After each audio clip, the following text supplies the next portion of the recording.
Hi everyone, how are you doing? Welcome to Facts and Two Cents. This is Petal. I miss you all. Haven't seen you, talked to you in forever. I feel like it's been like 2 or 3 days and I haven't, so I miss you all. Let me pull this music down a little bit so you can hear me. It's so funny. I feel like I'm like sounding like I'm in a tunnel again. I must try my mic again. I never did try it again. But anyway, welcome to Facts and Two Cents. As you know, we're a channel that supports the Duke and Duchess of Sussex, Harry, Meghan, Archie, Baby Lily, Mama Doria, Pula, Guy, the Chickens, the Invictus community, all of us here at Sussex Squad.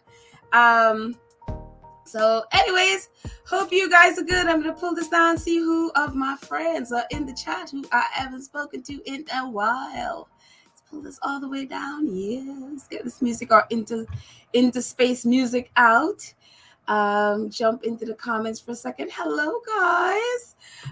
Let's see who's hanging out. You see we have like 71 of our closest friends are here. Hopefully more people would join us at some point.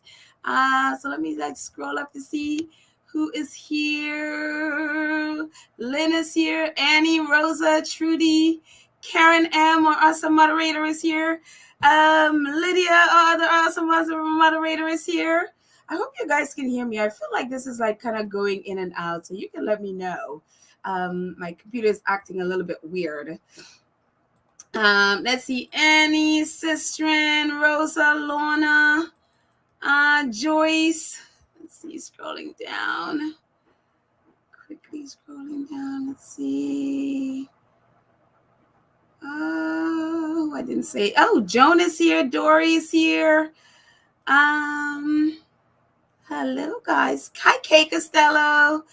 Legs, Mama Jane. Green tea. I like green tea, actually. I haven't seen you before. Welcome. Green tea. And Zuri's here. I think I said Sistren before. Hazel. Hi, Guy, Rochelle, Wendy, Lottie is here. Hello, everyone.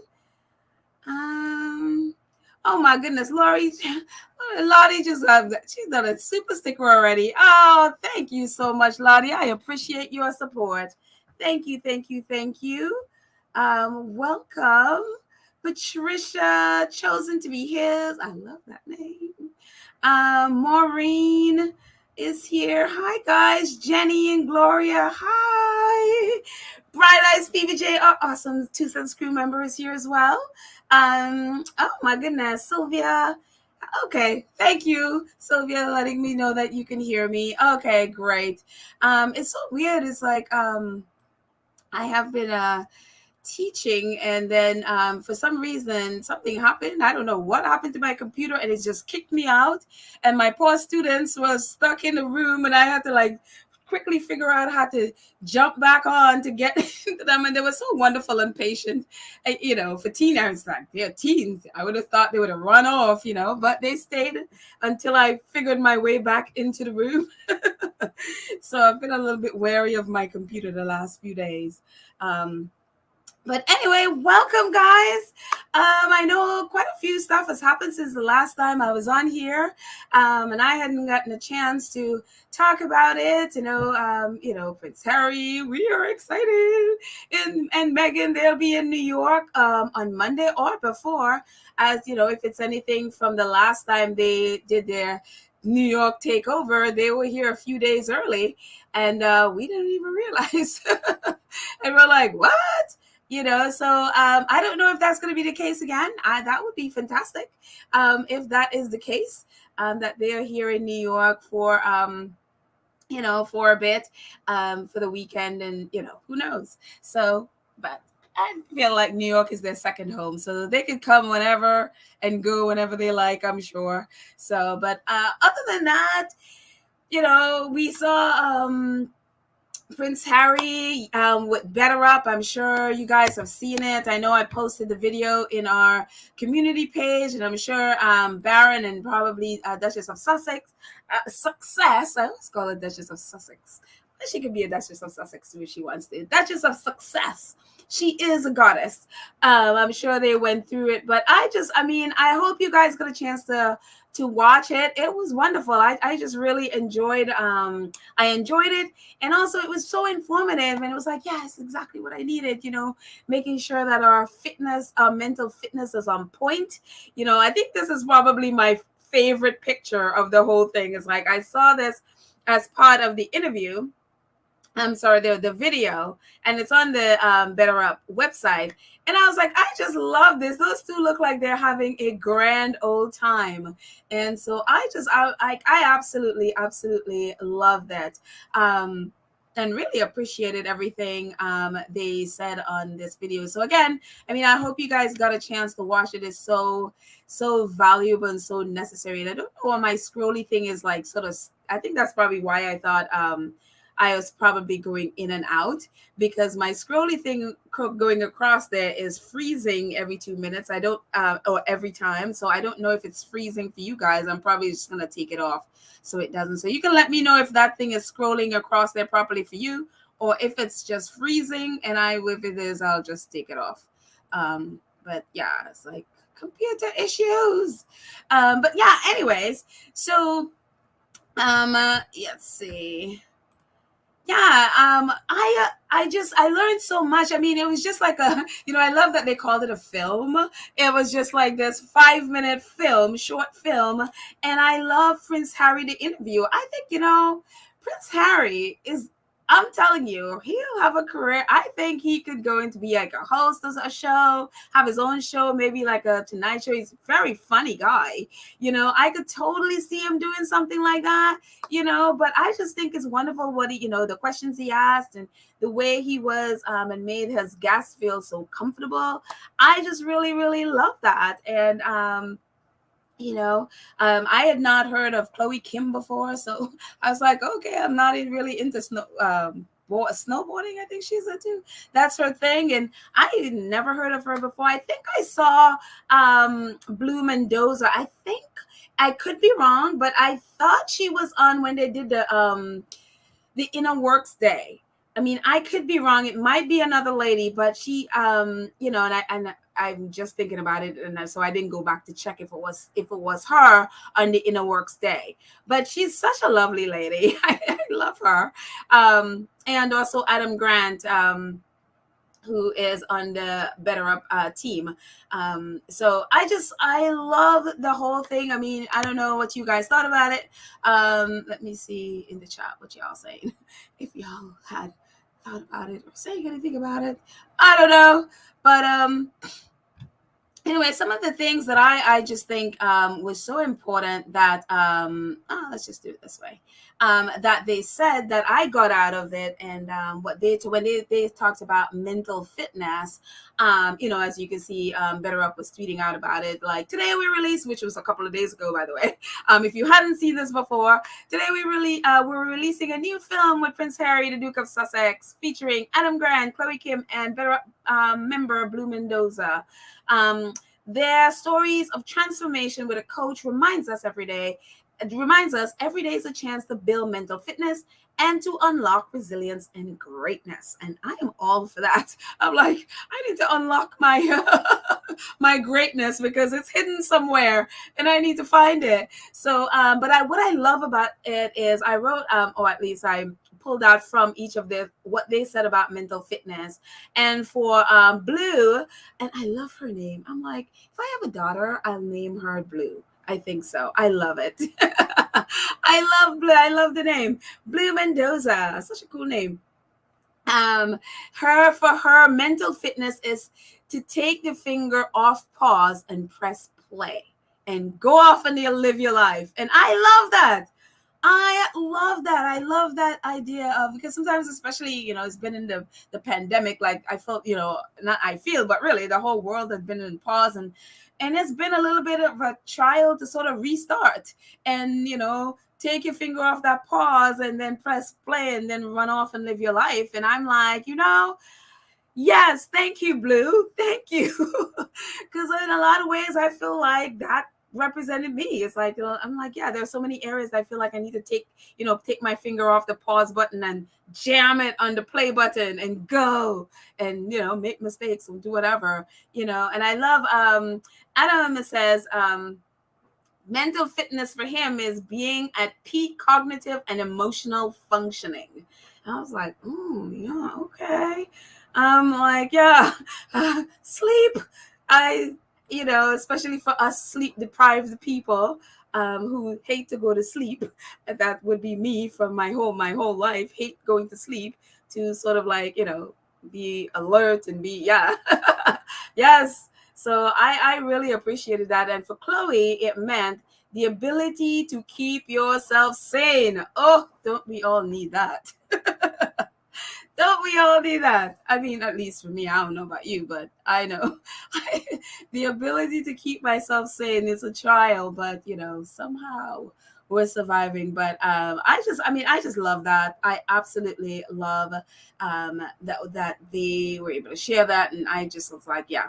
Absolutely. So again, if you haven't seen the film, it is in our community page. I'm also going to put it when I fill in that part of the show notes for this video. You'll find the link to it there. It is very short, very informative, very to the point, and I love that. So I'm all for Harry having his own show. I think this would be amazing. I don't know what he's planning in this area, but I think he should do it. I mean, y'all could disagree with me, but I think Prince Harry should do it. Let's see. Let me jump into chat and see what you're all chatting about in here. Joyce says, hello, Joyce. Long time no speak. Joyce said it was very good. Harry is learning so much about his presentation, which I feel Meghan has helped a lot with. And also the staff around him. Yeah, absolutely. He's definitely a lot more, because we know, I mean, he's talked about performance anxiety before, especially, being in front of a live audience. And sometimes when a camera is pointed at you, even if you're the only person, for some reason that camera make a lot of people freeze up, and they could have the same feeling of anxiety when a camera is pointed at you. So his level of comfort and all of that stuff is just so there. And I love the way he's able to interact and just really have fun and make it light. And I think people are able to open up to him. And so I really think he, if he hadn't thought about it, I think he should.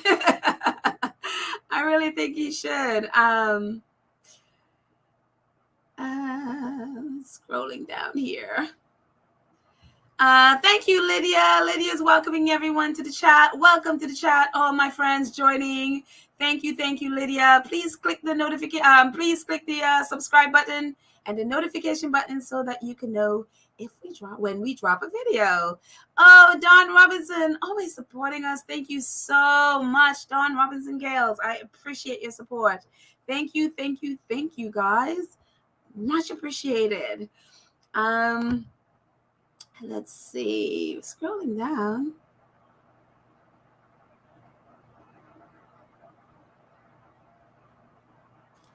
Ooh.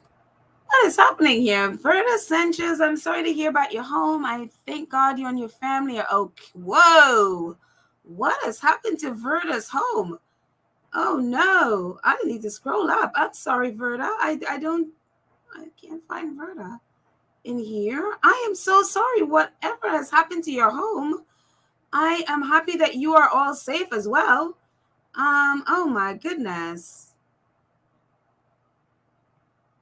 Oh no, your daughter got hurt. Oh, I mean, I don't know if you want me to put it there. I'm not gonna put it in the chat. I'm not gonna put it on the screen because I don't know what, if you'd want me to do that. But I am so sorry to hear that, something happened to you and your daughter that she got hurt. So I will definitely freaking all be praying for Verda and her family. I am so sorry to hear that. Wow. I'm telling you, stuff happens, man. It just... So much prayers needed for all of us. So again, Verda, I am so sorry to hear. I don't see where it is. I'm missing it somewhere what happened, but I will be praying for you and your family. So yeah, I just, Lord, please help us all. Let's see, Sylvia, moving on. Sylvia says, Harry and Meghan are growing their company Archwell. I'm predicting future billionaires in Jesus' name. Yes, major prayers there, Sylvia. Absolutely. Much to the chagrin of those on Shutter Island. Harry, and I love that they're growing it in private. They have their peace and privacy. They don't need to be telling us everything that they're doing. They're doing their things, away from the press, and I love that. And a lot of the mudslinging that you see, especially in the last few days, we'll talk about that in a second, against them is because they've been silent. They have not taken the bait to respond to anything. They have not been responding to anything from the British press. So I am really happy that they're not doing that, and just treating them with silence. And go about and do your thing. And there are no leaks, as we've seen. This drop, nobody knew it was there. Nelson Mandela on the honor at the UN drop, nobody knew that was happening. And so they are at the moment controlling their narrative, which we all, that's what we all want to do. We all want to control the things that are shared about us. And so I am really happy that that they are getting to do that. So I'm really happy for that. Wendy Loman says, Duchess Meghan's skills as an actress and public speaker, she is teaching Harry, and it shows. Prince Harry is more at ease with the press. He certainly is. He certainly is. I mean, I don't know, say with the press, but I mean, the ones that he has spoken to, he has been at ease with them. So yeah, I don't think he'll ever be at ease with, tabloid, the tabloid and journalism that they call mainstream press in the UK. But at least in the US and other press that he has chosen to speak with, he has been very has been relatively calm and relatively at ease with them. So yeah. Lorna says, hi, Lorna. Lorna says, sorry, Pedal, I don't think Prince Harry should have a show. As they say, absence makes the heart grow fonder. Familiarity breeds contempt. If we saw them all the time, their message will be lost. That's definitely a point. That's definitely, an opinion. Yeah. I mean, I could see that as well, that side of it as well. So I could also see the other side too. Because I think the one thing I never want to do is put someone in a box that they can only be one certain way. Like you can have your charities and Archwell and also other things, but you can also be doing other things as well, that are passions. He is good at this. So if it's something, I mean, I don't know. It was just my thinking. I don't know if it's something he'd ever think of pursuing, but this is something he's good at. So for me, if he pursues it, hey, I am all about. It's so funny. I teach this now. I teach teenagers and performing arts, and I'm all about exploring every single area of your creativity. I don't, I'm not one to say, well, you can only do this and focus on this. I am like a person that do like a million things because one, because I get bored, and two, because I can, and nobody can tell me that I can't. And so I feel the same way. I'm like, try everything and do everything and see where it lands. So yeah, but no, I totally get where you're coming from, and I totally get. I just happen to look at it in a different way. So let's move on. Let's see a couple more before we move on. Lydia says, I wish Prince Harry and Oprah would do an additional update for the Me You Cannot See. He was great in that. Oh man, talk about great. He was fantastic in the Me You Can't See. It's so funny. I started watching it again. I have to finish it. But it's just like, and this is the thing, he is really good at this. Watching him interact with the different guests on the different participants on the Me You Can See, whether it's with the doctors or with the other people sharing their life. He is, especially when it comes to mental health, the guy is really good. And so I think it would be fabulous. I'd love to hear more from him, but understand the other points of view as well. Let's see.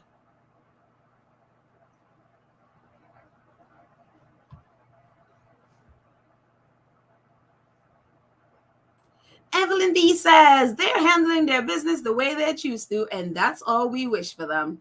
As long as they hang out under their tree handling their business the way they want, I'm happy about that. Oh, Nash. Nash says, hey, squatties and pedal. I got up from sleep and decided to browse through YouTube, and there you were. How lucky am I? Oh, that makes me feel so happy, Nash. I am so happy that you're here.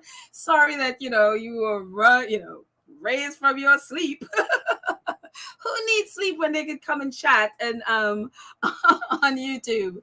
I am happy that you're here. Where? Well, no, I don't want to ask you that. Never mind. Personal, keep your privacy. I'm all about that. Okay, so let's move on. See what else we're talking about here.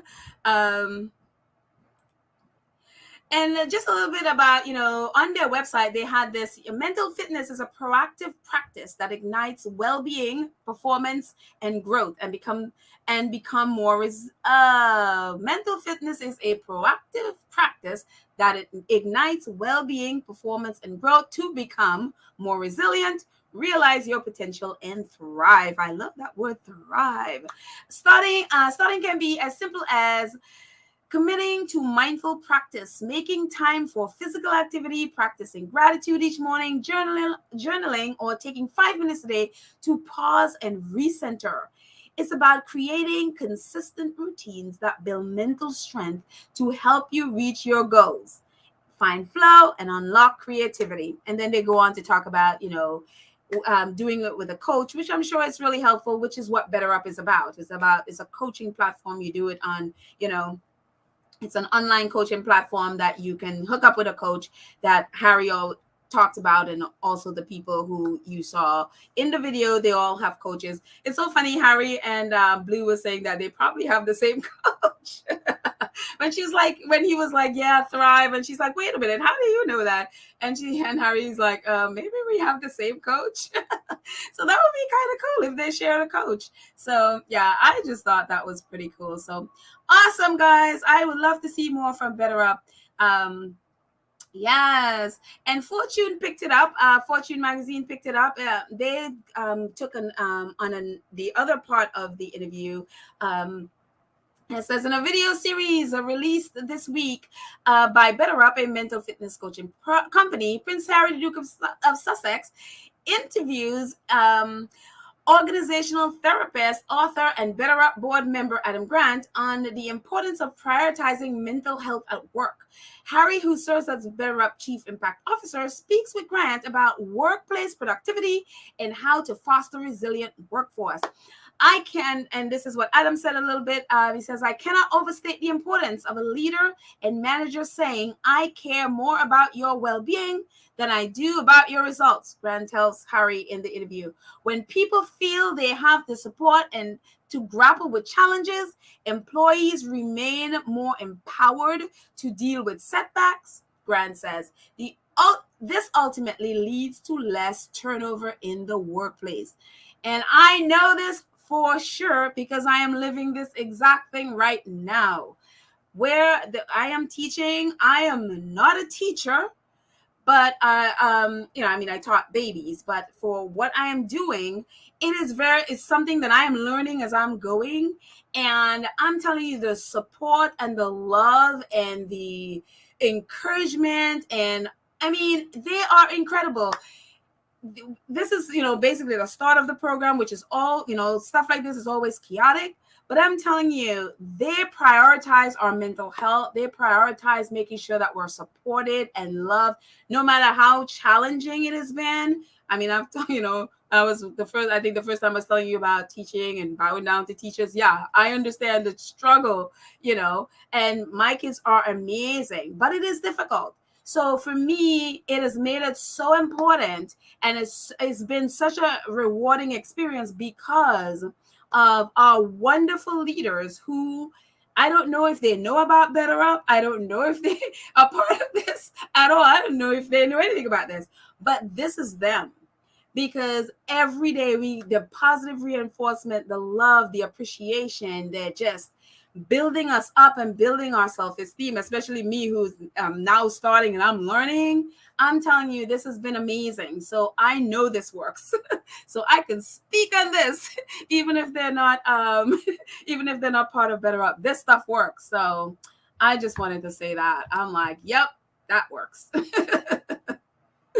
So let's see. Moving on. So yeah,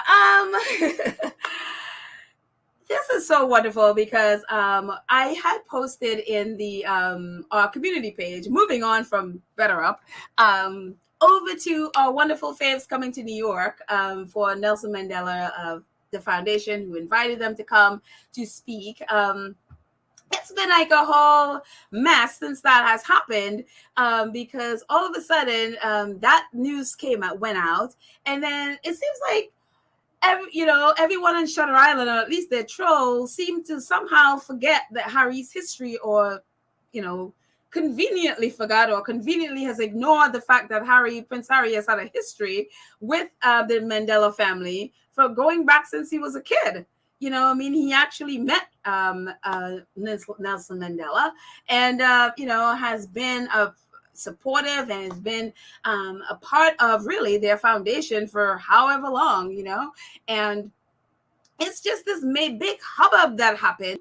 And then all of a sudden there were all these horrible tweets going back and forth, and people calling Harry all kind of names, and hashtags going around in on social media. And it's been like, what is happening here? All of a sudden, Harry, and I guess what happened, Chris Boozy, who's been doing the Lord's work, documenting what the behaviors of these trolls. One of the things that he has pulled up is basically just a lot of the accounts, I guess, were inauthentic. So it's a lot of trolls, a lot of bots. Whoever bought these bots and sort of just unleashed them the minute they heard that Prince Harry is going to be speaking at the UN. It's been like unreal. I mean, my only thing with that is that you can basically, from your views, you can really just get rid of them, so you don't have to ever see these hashtags. But I'm not even going to put them up.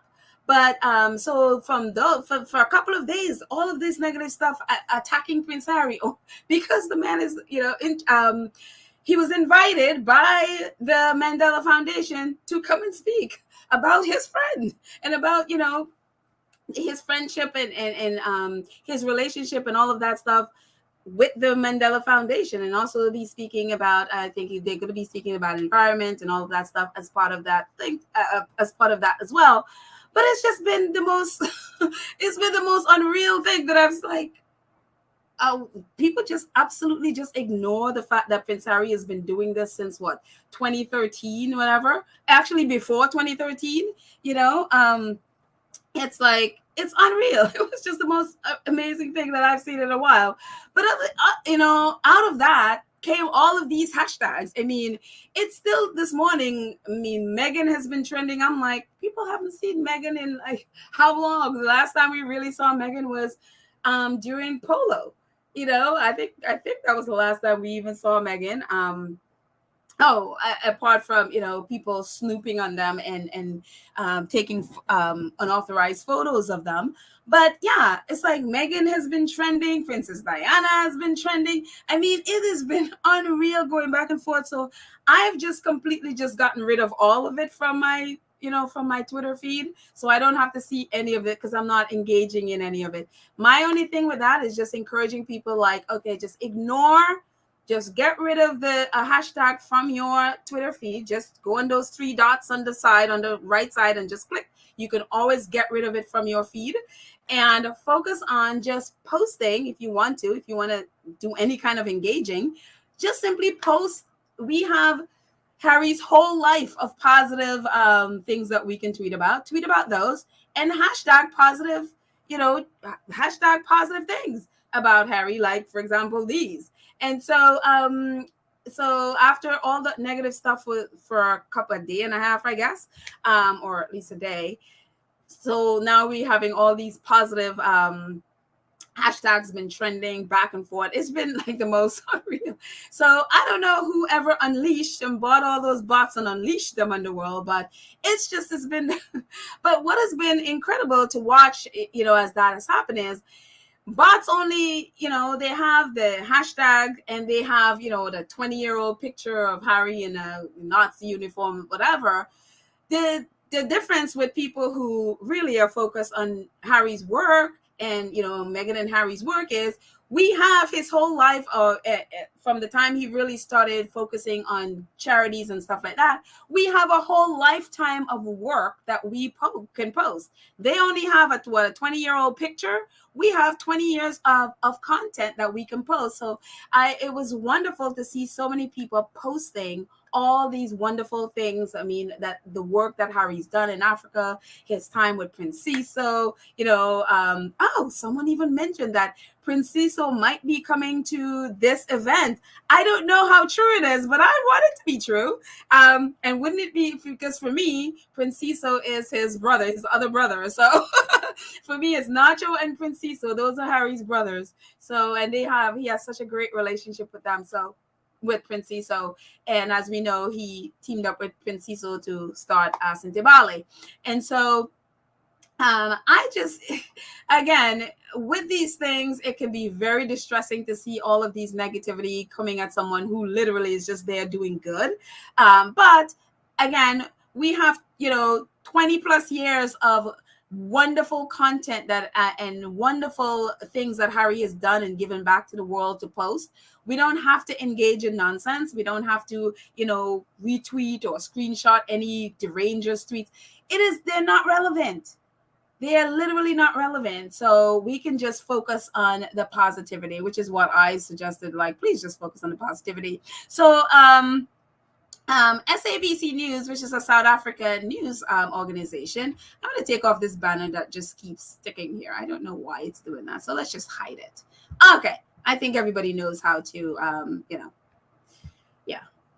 So let's just hide it. So a little bit about what's going to happen on Monday. SABC News, which is, again, they are the ones that really, when the foundation tweeted out about it, they picked up on it and they have been, writing about it. It says Nelson Mandela Foundation created a social media buzz this week when its CEO, Selo Haitang, confirmed exclusively on SABC News Full View program Prince Harry, the Duke of Sussex, as the keynote speaker for the annual United Nations General Assembly commemoration of Nelson Mandela International Day. The annual event follows a November 2009 resolution in the Assembly that declared Madiba's 18th of July birthday an international day in his name, a document that further recognizes the values of South Africa's first democratically elected president and his dedication to service of humanity.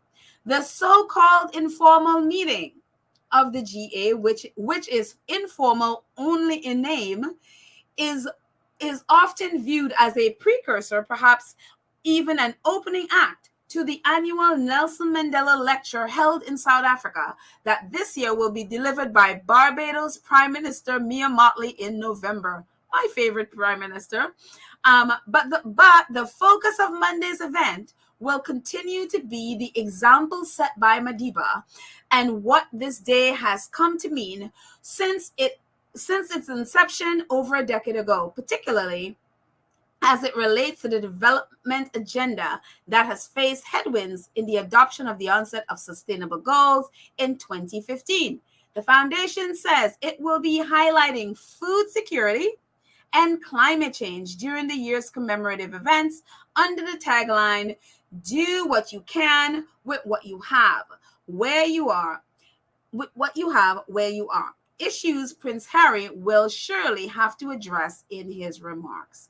And I brought in the informal meeting because that was one of the things a lot of people were like, oh, it's only an informal meeting. And I actually posted that in our community page that it is an informal meeting. And as this is saying, this is only informal in name only because the general session, I think, is out for the summer and it's starting again in September. So it's termed informal, but at this meeting, this UN Secretary General is going to be there. There's going to be a lot of dignitaries, ambassadors and stuff that are going to be there and are also going to be speaking. So again, it's only name only, but the UN Secretary General and others are going to be there. So, and then it's going to be a day of, did I pull that in? Let me see if I pulled it in. I don't even remember if I pulled it in. No, actually, nope, I didn't pull it in. Sorry, let's go back for a second. So, and after the meeting, the General Assembly meeting, they're going to go off and serve in a community. They're going to go and clean up a park in Harlem. I don't know which park as yet. I'm going to try to find out. I don't know if Harry and Meghan are going to be part of the cleanup of that park. So a lot of ambassadors and volunteers are going to get together and go to a park in Harlem and clean up that park. So that'll be their day of service. So it'll be amazing. It'll be awesome. And the article even touched on the fact that there was a social media hubbub about Harry speaking. And I'll put the link to the article. You can read it yourself. It talks about the fact that, yes, Harry's speaking, but, they don't, the family and the foundation, they want him to speak because they are friends. His relationship with the Mandelas and the Mandela Foundation, the Mandela family, is not in question. They have been friends for years. So this doesn't shock anyone. They all welcome and love the fact that Prince Harry is going to be there and it's going to be the keynote speaker. So, trolls on social media all of a sudden care about, South Africa and what the people of South Africa think and what they should want. It's just, it's unreal. Rosa says, Pedal ABC and NBC will still support the unroyal family. They post untrue stories about Prince Harry and Meghan and post good stories about William and Kate. Well, yeah, I mean, we talked about this quite a bit on this. Because NBC and ABC, they have a vested interest in the royal family, in the fact that that's what they sell. They sell royalty. Especially ABC, owned by Disney. They sell the fantasy of it. And so that's why you see they will have all this positive coverage. The reason why we blocked NBC, the same thing. I mean, the only reason I had unblocked them was that Hoda interview with Harry, which I thought she did a good job, but I've proceeded to block them since. It's like they thrive on selling the fantasy of the royals. So anything, they make money from that. There are Americans who are into the royals. They're into the fantasy and they don't want to lose money, by speaking the truth. So yeah, they are going to do that. So that's why it's like we side eye them. You notice, especially ABC have Robert Jobson. He's one of their royal commentators that come on their show. It's just, that's what they do. And that's probably one of the reasons, that CBS is more, I think, the one that Harry and Meghan go to, but who knows? At least that's the one who did when they did the interview with Oprah. So yeah, NBC and ABC, obviously. Yep. And Fox. Don't forget Fox is in there because of that right-wing connection. So yeah. Lana says maybe instead of Melba's, because everyone will be expecting them to go back, Harry and Meghan will go to Red Roaster, Marcus Samuelson restaurant in Harlem. Okay. I don't know about Red Roaster, but sounds fantastic. I mean, it would be really interesting to see what their choices are going to be this time. I love it. My only thing is I'm like, can you please do the UN thing in the evening so I can go? The last time I went to try to get photos, I got a blur. So I'm trying to not have a blur this time. I'm trying to have real photos. So let's see. Who else is? Imelda. Hi, Imelda. Imelda, I don't think I've said your name before, Imelda. Welcome. Imelda says, try as hard as you can. You can never deprive someone of their blessings. Harry and Meghan, well, okay, I'm assuming Harry and Meghan will continue to strive. Yeah, absolutely. You cannot, hello. It's not in our power to deprive someone of their blessings. And thank goodness for that. Black Queen says, Black Queen ready. Yeah, there we go. Oh, wait. Oh, here we are. Says the mediocre vile haters will try to minimize every darn thing Harry and Meghan do. They hate to see them spoken about in a good light. They are really vile, demented souls. With way too much time on their hands, I would like to that. With just way too much time on their hands. Absolutely. And again, as Chris Boozy, again, even with the whole hashtag mess that was happening the last couple of days, as Christopher Boozy, who has bought Sentinel, they could monitor tweets and know if they're real people or just bots, and a lot of those were bots. A lot of them were inauthentic. He calls them inauthentic accounts. They were from bots. So somebody bought bots and just, let them loose on social media, on Twitter. So yeah, it's unreal to me. It's whenever they see Harry and Meghan name, they go right in, so, but anyways, but I just think it's great. So I just wanted to clear up too that informal thing. It's just a name only. It is going to be a grand event. And, just in case, for those that don't know, I mean, we should all know this by now, but anyone who's following Harry, at least in this way, that Harry's been a part, and he's, been an honorary member, I should say, a part of the Nelson Mandela Foundation, and been with the Nelson Mandela family. I mean, here he is back when he visited South Africa in 2015 at the Nelson Mandela Foundation with, at the bottom here he is with Nelson Mandela's widow, Gracia. Someone tell me how phonetics of how I was trying to figure out how to exactly say her name. So here he is with her, and it's so funny. She looks so different with when Meghan and Harry went into South Africa in 2019. But so here he is, and someone posted that picture at the top right when Harry was in the South Pole, when he was there with the Walking with the Wounded in 2013. He was there when Nelson Mandela passed away, and so he was there with the British team, and there was also an American team and a Commonwealth team, I think, if I remember. And so he was there and pitched this flag, South African flag, there to honor Nelson Mandela. Someone with this picture, someone had put a quote in there that was supposedly from the royal website, the Royal UK website, where you will find, for example, the quote circular and all of that stuff. That's a royal family website. But I could not find that quote at all. I searched for probably an hour yesterday. So I didn't pull up I didn't pull it up because I couldn't find it. And I'm like, well, if I can't find it, I don't want to put it there and it's be wrong or something. So what the quote had mentioned is that Harry was on his way to the South Pole in 2013 when he heard about Mandela's death.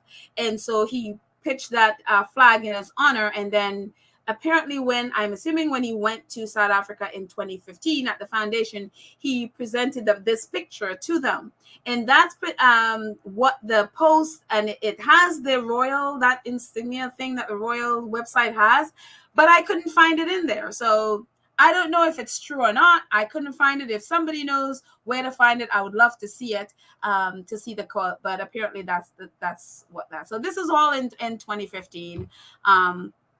When Harry was there. So which makes it kind of weird as to why people were upset that Prince Harry was chosen to speak and be a keynote speaker. I mean, this is, Harry and Nelson Mandela's widow again. I love that picture of them on the left. And this is Harry speaking at the Nelson Mandela Day. I mean, it's like He's done this before. This is not new. And it's just like unreal to me. And people obviously who know better and are just trying to stir the pot, it's like none of this is new. He's done this before.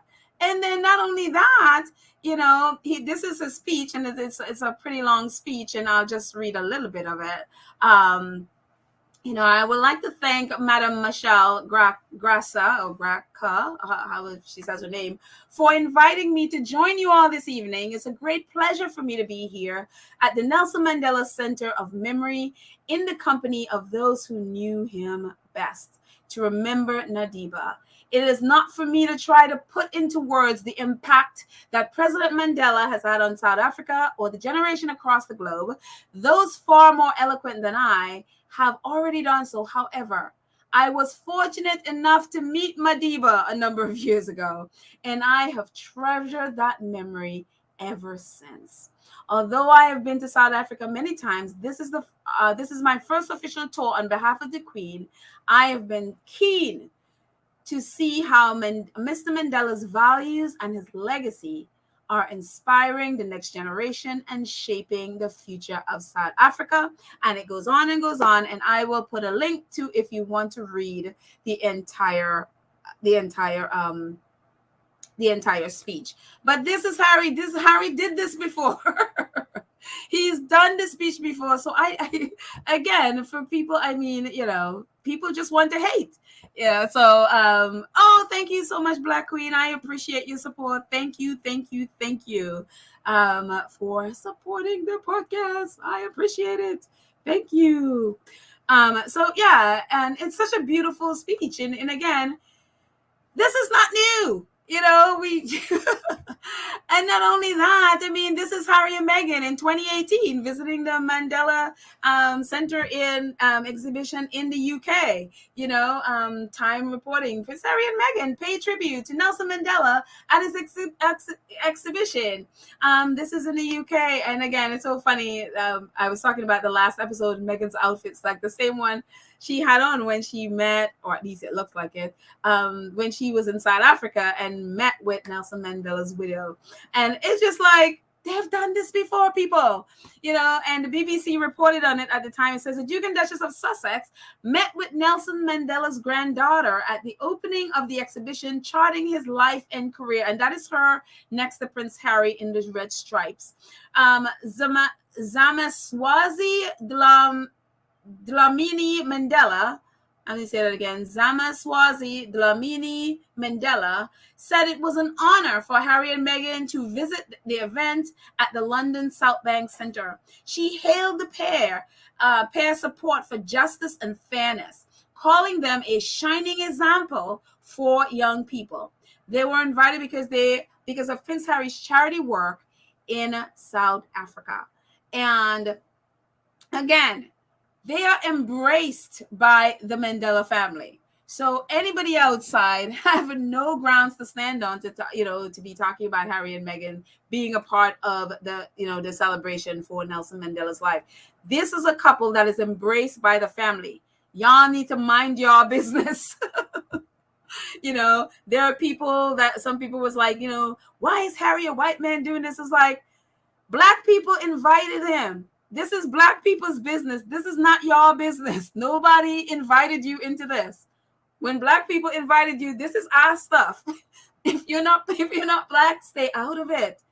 You cannot gonna tell us who to invite in. Harry is our light-skinned brother, so he is fine. So that's what I gotta say about it. Y'all stay out of Black people's business. That's it. It's so weird to see these people like, I see, and obviously white people, at least that's what their Twitter, their Twitter has, and it's just like, no, this stay out of Black people's business. Let Black people figure out their business. So anyways, we have a new member, Elaine Parker. Welcome, Elaine. Welcome to the 2 Cents Group. We appreciate you being there. Let's find where this is so I can post it. Here we go. New member, Elaine. Yes, thank you. 2 Cents Group. All right, thank you so much. And let's see. I am finding I'm telling you, I am awful scrolling through this thing sometimes. Lorna, thank you so much. Thank you. Oh, thank you so much for supporting. I appreciate it. And I will try to keep up the good work. I'll try. Thank you. No, I'm not going to say I try because I will not allow my students to say that. I will do that. So thank you so much. Let me take my own advice.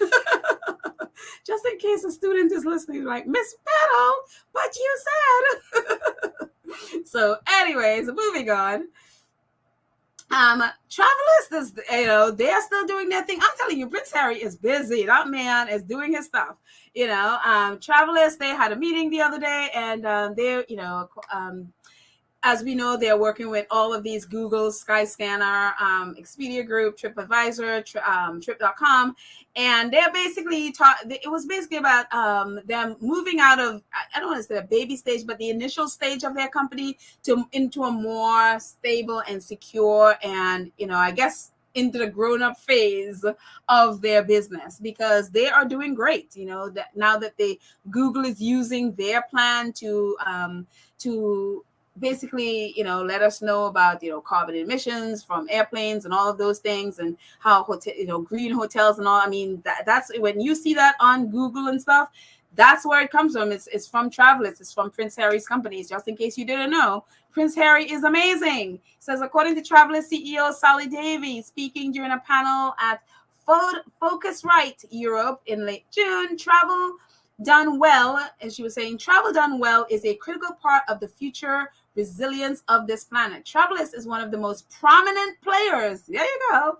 Prince Harry's company, yes, is one of the most prominent players in the industry sustainability efforts as it convenes brands including Google, Booking.com, Skyscanner, Expedia Group, TripAdvisor, Trip.com Group in a pre-competitive effort to make sustainable reporting more consistent and clear for both consumers and travel providers. And they're doing it. So that's why they're now getting out of the initial stage, and now they are going into the big girl grown-up stage of their company. I am so proud of them. I'm so proud of what Prince Harry is doing. And that is why Shutter Island and their trolls are mad, because the man is thriving. It's just, I mean, look at this. When I think back to when, 2020, when the British press tried to destroy this company. If y'all remember when Harry and Meghan took that trip with baby Archie to visit Elton John, and the British press went after Travelers because of it, because the other brother did that, threw them under the bus with that Flybe cheap jet thing that they took to Scotland, and turned out to be a whole bus because they sent two jets and basically polluted the atmosphere a lot more than Harry and Meghan were doing. And so, of course, the press hit it. But yeah, they literally tried to destroy Travelers. And so, I forgot who mentioned it, people can't take your blessings. When God are giving you blessings, people don't have the power to take it away from you. So I am so happy for Travelers. You got Prince Harry, Oh, Lord. Okay, this is where we make the hard left. And again, y'all have to remind me in the comments, like, Pedal, you need music when you're doing a hard left. From the positivity of our wonderful, Montecito Royals, to the nonsense of Queen Camilla. And I don't know if you guys got to read this article. It came out on Tuesday. Omid Scobie write articles for Yahoo. He's like their royal commentator, editor, reporter, whatever, his director or something. But is a big deal there. And so his articles come out every Tuesday. And so this is his latest article, and this one was about Queen Camilla. And there's a lot of things in there about, the PR push that the palace is doing for Camilla, and really Camilla has been doing for the last how many years, when she basically turned the press on Princess Diana. And, hence Princess Diana had to respond with, the Andrew Morton interview and all the BBC interview, because a lot of that stuff come from Camilla, because she was besties with a lot of the tabloid editors. And that has continued to this day. As we know, we've been talking about her and Prince Charles just hired a Daily Mail assistant, actually the Mail on Sunday assistant editor, to be their new press secretary. He's going to be starting shortly.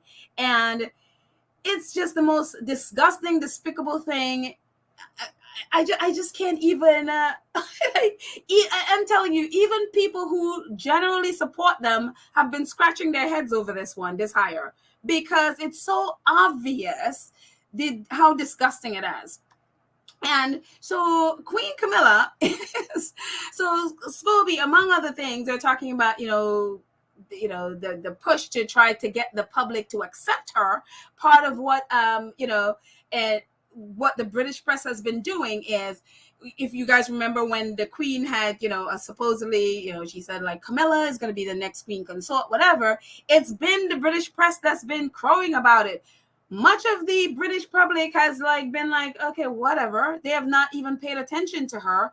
Nobody in the royal family has said a word about it or congratulated her in any way, shape, or form. They were trying to make Harry feel guilty for not saying anything about it. Nobody has said anything, because people know what Camilla is and they know who she is. And so they're not going to do it.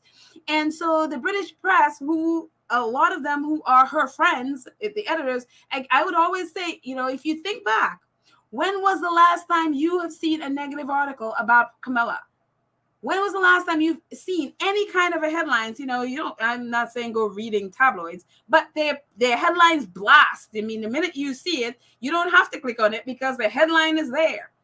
You will not find a negative article about Camilla in the British press. Why? Because she's pretty much in bed with them, and that is by design. She has spent the last how many years since Diana building these relationships so they can prop her up. And then try to convince, and they will then try to convince the public that they feel the same way about her as they do. But this is part of Omid Scobie's his article on Tuesday. If you hadn't seen it, it's going to be in the show notes when we're done. It says, inside the PR operation to boost Camilla's popularity before she becomes Queen's consort. While time has certainly helped move Camilla's story onto what it is now a life of service and royal duty, the story of her illicit affair with Prince Charles while Diana battled mental health demons during a miserable marriage still lingers for many. And it's not as much a generational thing as one might think. A scroll through royal TikTok shows that amongst younger millennials and Gen Z, feelings aren't much different. Videos comparing Camilla's life, fashion, and legacy to that of Diana's carries millions of views, all with overwhelming support for the late Princess of Wales. And a little bit further down, another clip part of it, the article says, the stark difference between the press and the public opinion is the result of a carefully orchestrated behind-the-scenes PR push. Members of the royal family have their own go-to media allies is nothing new, but Camilla has put more effort than any other when it comes to winning over the influential British press, even if it has meant keeping some of them extremely close. Media figures and outlets that have disrupted the lives of many other royals, from Diana and Princess Harry to even herself, have become allies of the Duchess, including her close friendship with Piers Morgan, regular and cooperative effort with the Daily Mail. And you guys would remember this picture, because one of the things we've always been talking about is there is no way that that Piers Morgan, I remember, when Piers Morgan tweeted a while ago, about someone in the royal family, thanking him. We were talking about this a lot on this podcast, that there is no way that Piers Morgan would do the things he did on GMB and attacked Meghan for all these years nonstop and abuse, harass, bully Meghan without the approval of the royal family, without somebody there or all of them approving this behavior. He cares too much about them, or at least he pretends, whatever, to have done what he has done without having somebody in the royal family approving this behavior. And so when I read that, because I didn't know about her relationship with Piers Morgan, I know she was definitely had relationships with, like, you know, the Sun, the Daily Mail, all of the, you know, these editors for the different, especially tabloids in the UK. I didn't know about her relationship with Piers Morgan. So for me, this speaks a lot. And again, I have no confirmation that she is the one that thanked him. But when I read that she was extremely close, that they have a real extremely close relationship, that rang a bell. I'm like, now that makes sense. Now Piers Morgan's behavior makes sense to me.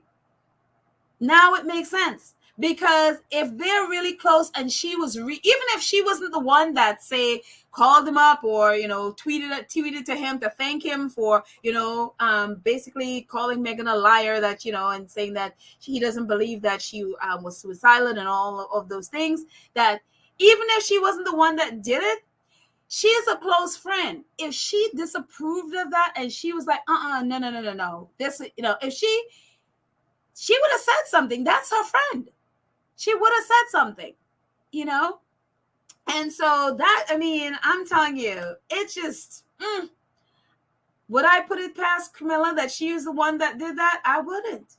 Because I remember when the Palace, when that came out, and, you know, that, you know, Yahoo was that went worldwide, because all of a sudden, you know, because Piers Morgan did this on one of those U.S.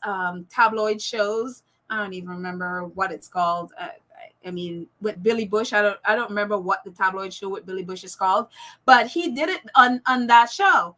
And then I remember royal reporters, they were silent. Nobody wanted to say anything, because that would mean a confirmation that the royal family is literally in bed with the British press and people in the British press bullying Meghan. You know, they all clamped down. And then, as you can see, Omid Scobie was one of the only ones to actually comment on it, because it says no comment from Buckingham Palace. You know, as you can see the article in the bottom, royal approval.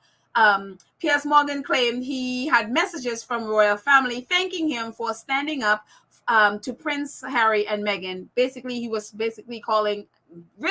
standing up and calling Meghan a liar in so many ways. And so Omid is like, he was tweeting because, you know, they ordinarily would go to the Buckingham Palace for comment, because he's saying somebody there is thanking Piers Morgan. And extra TV. Omid tweeted about it and said, you know, no comment from Buckingham Palace yet, but this is quite a claim coming from Piers Morgan, who told Extra TV that messages communicated on behalf of several members of the royal family have thanked him for standing up against the Sussexes. And then later, Scobie tweeted an update that Buckingham Palace are not going to be commenting on this. And again, if it was a lie, they would have been like, you know, they would have said, well, no, that is not the truth. And the reason they couldn't say it's the truth is because when that came out, that Buckingham Palace weren't going to comment, Piers Morgan doubled down and said, yeah, this has actually happened. He doubled down on it, so they had to say nothing. And so I just didn't know. For me, I you know, people were saying because he does have a relationship with Fergie as well, and so, which I think he has actually talked about. And so, but I didn't know about the Camilla angle. Am I shocked that? No, I just didn't know that Camilla and he were best friends. But again, he didn't receive any, you know, like, no from Camilla. So she must have approved of that behavior. It's unreal to me that this is the person that, and again, the majority of Brits are not here for Camilla. I think it's 30% 30% or something, probably even, well, actually 30% feel like Prince Charles would be a good king, and much lower than that is there for Camilla. People are not here for Camilla. The press that she has built those relationships with, collude with, I should say. They're the ones that are propping her up. The people aren't. The younger generation definitely are not. I mean, and Omen is so right. TikTok generation are not here. I mean, you should see some of the things that and oh my gosh, I'm telling you, these young kids know their stuff. They put out some of the most amazing things about Prince Charles, his relationship with Princess Diana, and also Camilla. And it's like, and they do it in like 2 minutes, and you're like, whoa, these kids are amazing. And they are not here for Camilla. So Omid was so right. So it just, unreal to me. Terry, hi Terry. Terry says Meghan's bully was sanctioned from the royal family, and okay, Lauren was given the approval to harass her. Yeah, I mean, absolutely, he was given an approval to do it. And again, for GMB to sit there for 4 years, however long he was doing it, while he was in GMB, and they were basically celebrating, they didn't care. And that had to have royal approval. It had to have royal approval. So for me, it's just a confirmation that, yep, that approval. That's why he felt so comfortable doing it. That's why it is like, okay, we can abuse her and we'll be fine. Nobody will call us out. They would not come and, stick up for her. So they knew that, so And Zuri says a fashion comparison with the lovely Diana. Okay, I don't use that word. That's a joke. There is, it's just definitely, I mean, it's yeah. I mean, comparing Diana and Camilla's fat, I mean, that's ridiculous. That's just somebody just has way too much time on their hands there. Anime. Is it anime? How you say it? I'm not sure. But if not anime, just let me know. Do me a phonetics. Fergie tried to sell royal secrets and access to Andrew, but Meghan gets more hate than her, and she is snitching and snitching for pay. Yeah, I mean, back in the day, you could say Fergie got her licks, but a lot, I guess a lot of it came from some of the things she did. But again, even the things that Fergie did, Fergie learned that from somewhere. I mean, as we can see with Prince Charles's cash for access, cash for honors, and all that stuff, they've all been doing it. She just got caught. That they've all been doing that. So for her to do it, and she protects Andrew and claims that Andrew knew nothing about it, I don't believe that for 1 second.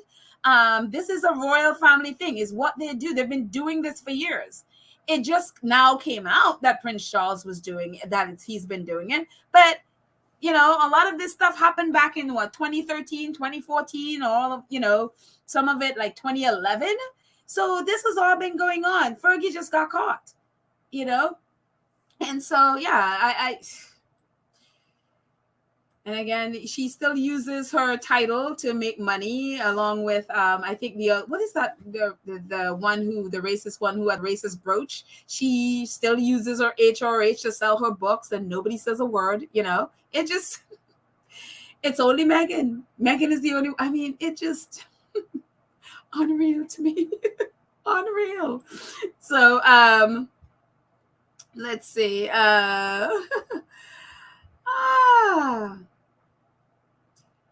Unbelievable. Lydia says, I can see them going back for the Spencer family and their UK friends, but the royals are not worth their time. Yes, absolutely. I mean, I think and again, I don't know. We don't know what, other things that's going on with them. We only see the little drop that they allow us to see. But, from the looks of it, the only important thing that they would go back there for, most likely if the Queen passes. But again, Queen Betty is like one of those people. Queen Betty will probably be alive for the next 10 years. So I would, she might outlive all of us. But, she is just, she goes down and then she gets right back up and is doing her thing at 96 years old. So, but I mean, if she passes, I would think that would be the thing that they would go back for. And yeah, the Spencers and their friends. But yeah, the royal family they're just not worth it. I mean, what do you go, you go back there and you go back to what? Prince Charles, his press secretary, is a Daily Mail reporter, the one that both of you just sued for invasion of privacy, for libel, and all of those things that they've done. And that's where your father has chosen to represent him before the world. And on top of that, the whole royal family, their rota is a tabloids. So like, what do you go back to? You go back to what? Your abusers? So it just, again, we don't see all the ins and outs of stuff that's there, but I don't see.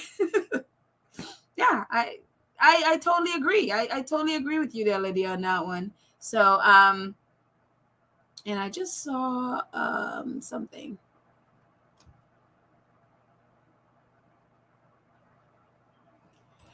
Sonia says, Pedal, they did not count on the Sussex squad to call out their lies and bring receipts.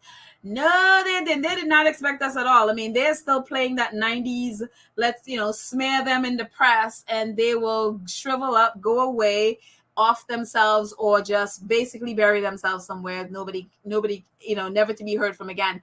None of them counted on the squad.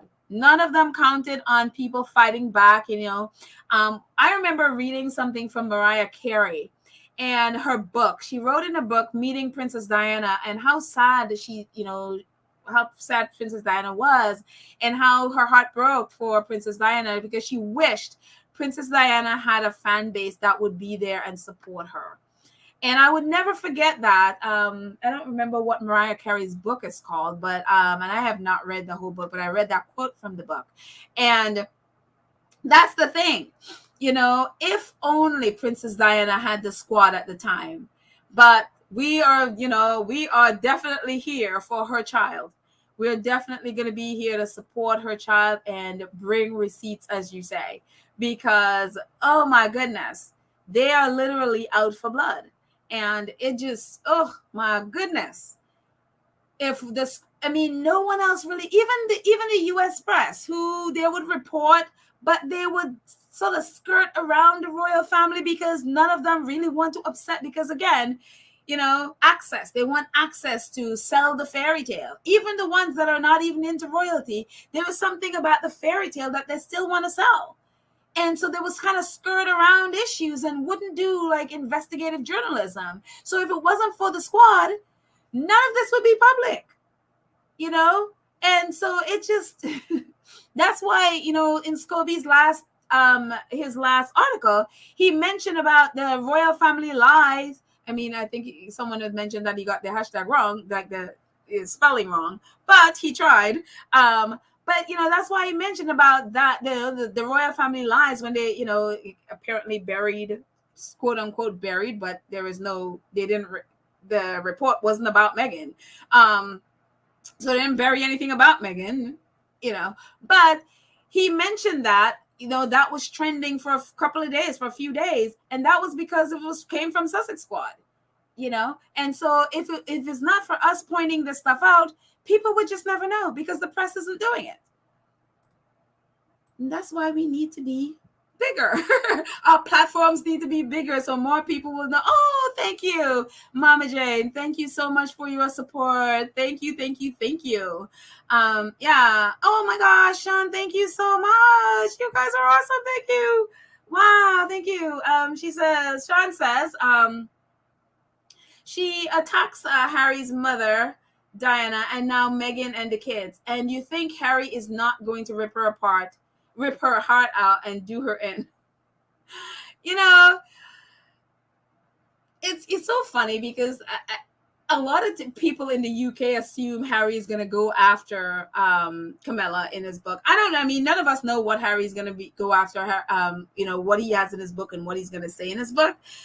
But knowing who Harry is, I'm sure he may talk about it. I don't know. But he's not the kind of person that is there to rip someone's heart out and, destroy a person. Maybe teachable things. Harry's just very honest. he will say exactly what it is. And that's why they're afraid. That's why they, they're panicking about whatever Harry has in his book. And we're hoping that it's delayed. We don't know if it's delayed or not, but, the press, they're all hoping it's delayed.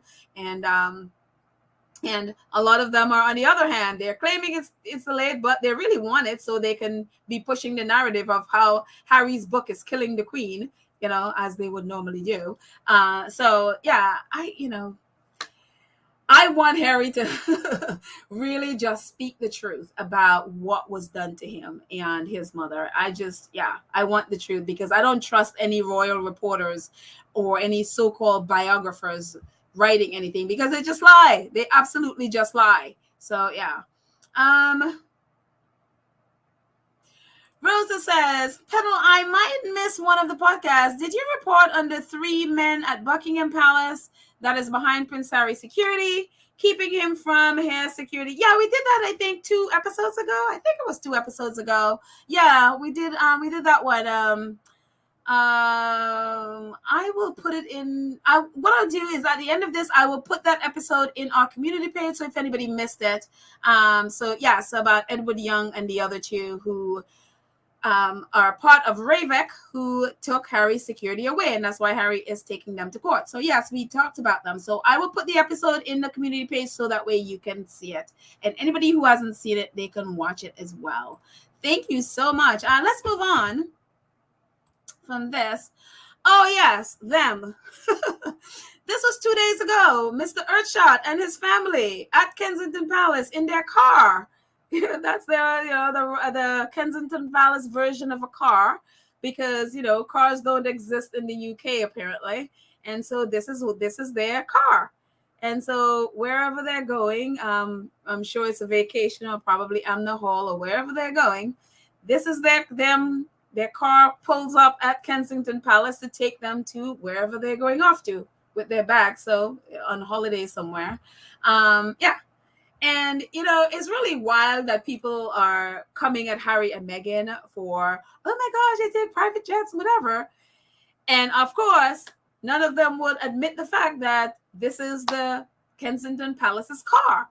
And we know that they won a BAFTA for Earthshot. We know the Earthshot prize is coming to the US in the fall. And we know that's one of the reasons why they're attacking Harry and Meghan. Hopefully some of their dirt sticks, so that Americans would start hating them and somehow love these people. Good luck with that. Seriously, good luck with that plan, because I don't know that's happening, but okay.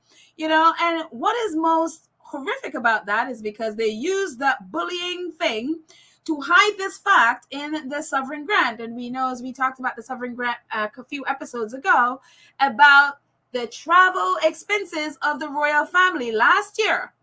Their sovereign grant, where I think they took like 4, and I should have brought in last year's. I'm just realizing I should have, so that we can do the proper comparison. I'll probably add that to our community page. But last year, I think it was 74 flights they took, and 74 helicopter flights.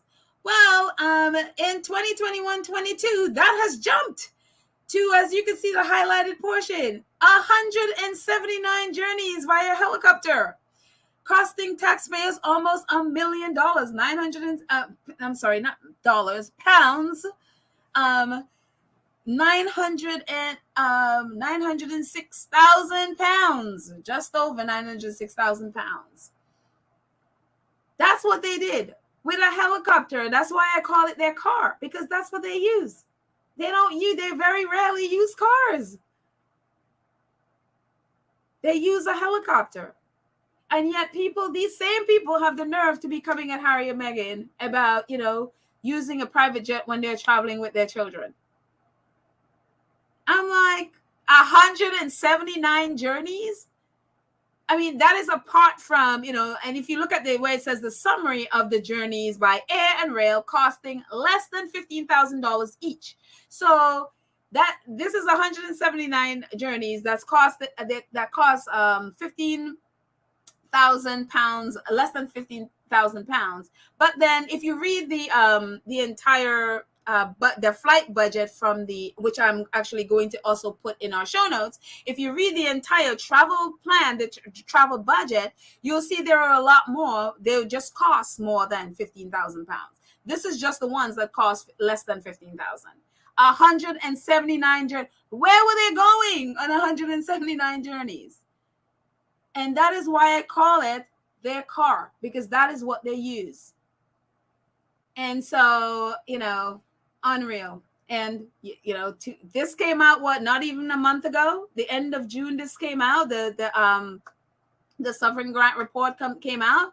And, if you looked at right above that, the chopper and helicopter flight to Edinburgh, we talked about that, where, they went to, when they went to Manchester, they did something there. They took a private jet there, and then they took the private jet to Manchester, and then they took another private jet over to Edinburgh, and then they were helicopter all around, 45,190 pounds, and it's just, they don't talk about it.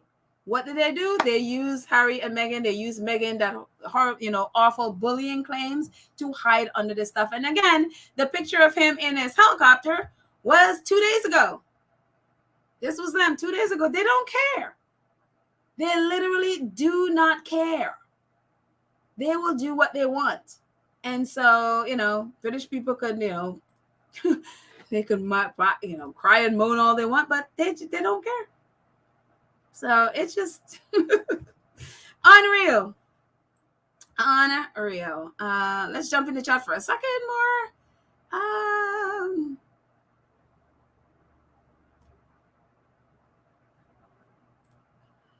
Oh, that's okay, McCoy lady. She's like, hello, Peddler Squaddy. I'm late for lunch. Oh, sorry.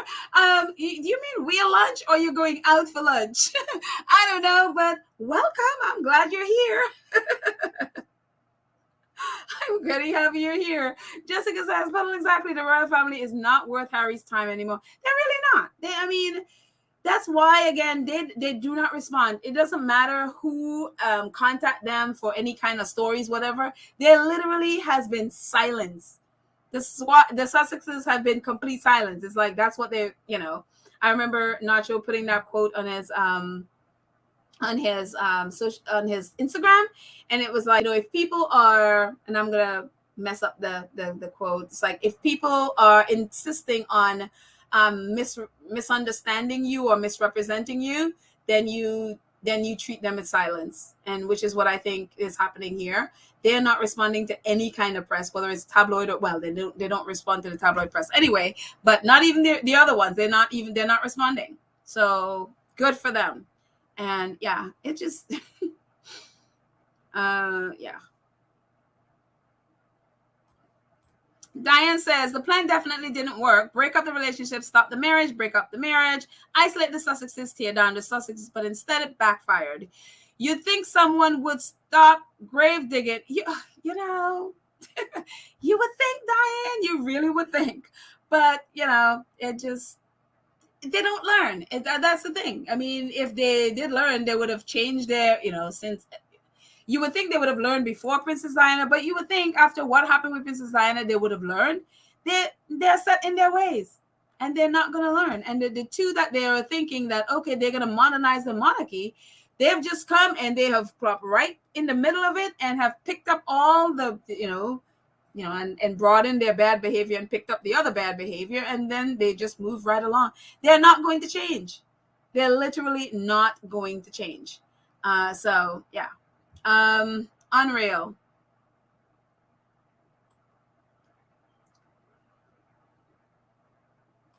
Karen M., our awesome moderator, says, Harry doesn't care what they say because he's financially, mentally, and spiritually independent of them. That is why it's so important. And that's why they always try to come for better up, because it's helped Harry so much with his mental fitness that he doesn't have to. He is mentally prepared to go after them. I think a lot of them, that's why they're like, Harry and Meghan are always, they're so litigious. They are always suing someone. I'm like, yeah, they will just calmly sue you and go about their business. They're not going to stress about it.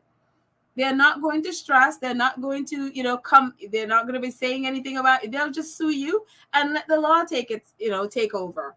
And that's why they always win, So it just, they are independent, and that is what is scary. That's what's scary to the royal family, because they have no control. And that's the thing. The royal family and the press, they want control. That's why they are slinging mud to see which one will stick. So far, they failed. Mandy said, "Hi, Mandy. I don't think I've seen you before, Mandy. Welcome. And if you were here before and I just missed it, I apologize. But I am happy you're here." Mandy says, "Well, it's obvious that Charles is the one who is trying to win the British public. Charles has gone to the extent of telling William to bash his late mother, Princess Diana, because Charles is jealous." I think, I don't know necessarily that Charles would tell William to do that. I think they're both in a position where they're so desperate for press approval and so desperate to, to be the favorite and popular, that they, for some strange reason, they assume bashing Princess Diana will give them that. And it's like, no, actually the reverse. That's why people love Prince Harry, But yeah, I totally agree. They are definitely, I agree with you that Charles is definitely trying to win the British public. He kind of had it with the British public. They actually were very much on his side to be the next king, when before Camilla. But then when people found out what Kim and Camilla did to Diana, that nosedived. It is still down to 30% and is probably diving, especially with all the cash for access, cash for honor stuff. They are desperate, and they are doing everything, including hiring the Daily Mail, the stupidest thing I've ever seen in my life. But they seem to think that, again, they don't learn anything because they know that the Daily Mail would try to destroy the Sussexes, and for some reason they feel like, well, if we destroy the Sussexes, if we destroy my own son and his wife and his babies, I will be popular. They would accept me. They will think I'm greatest because I'm destroying my own child. Prince Charles, you will go to your grave as unpopular as you are, because people see right through that mess. It is disgusting on so many levels. So many levels. The one thing you don't see is Camilla going against her own children. You never see that. I have never seen Camilla say or do anything at the expense of her children. You never hear about her children. When somebody says something about her children, Camilla will go pay off people to protect her family. She did the same thing to her nephew, Ben Elliott, when all that stuff came out with his relationship with Russia, with his quintessentially. What did Camilla do? She knew that the Daily Mail would pick it up. What did she do? She gave them a substantial amount of money for their fundraiser for the Ukraine, so that they wouldn't attack. They wrote about it, but it didn't attack them. That's what Camilla does for her children. What Prince Charles does is use his children and throw his children to the wolves. He's done that since they were kids, and he's still doing it. And that is how,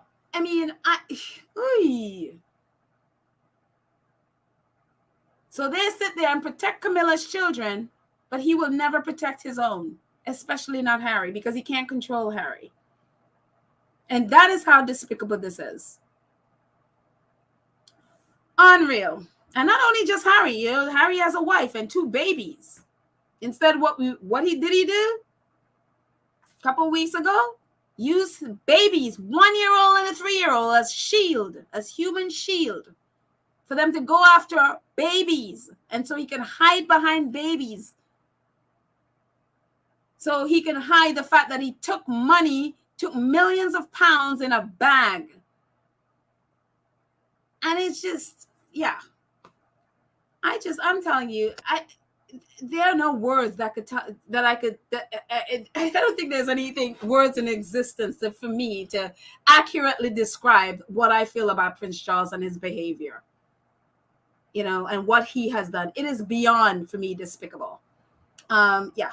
So Anyway, moving away from Shutter Island, enough of their mess. Let's go on to something a little more positive. And so, yeah, get rid of them. Hard right, hard right. I need music for my hard rights. But anyway, beautiful story. Away from that mess. Beautiful story. We talked about this, I think the last episode or the episode before, about this wonderful young lady who won the young girl, not lady, she's a girl, Angela Okotoye. She is from Kenya, and she, along with a young girl from Denmark, the Netherlands, won the girls doubles in Wimbledon. And it is just such a wonderful story when she won. And we talked about this the last time. Tennis Kenya had tweeted Kenya Airways to see if they would bump up her ticket to first class. They were like, we humbly ask, it's not too much to ask, if we can, if you can bump up her ticket. So, she's a Wimbledon champion. It's Kenya's first champion at Wimbledon. And of course, Kenya Airways were like, of course, it's not too much to ask. And these are some wonderful pictures from the airline, what they did for her. They did a little cake at the bottom. And I just thought it was so cute. And of course, they bumped up her ticket to business class. And here she is celebrating with the flight crew. I guess that's the pilot and the hostesses and stuff.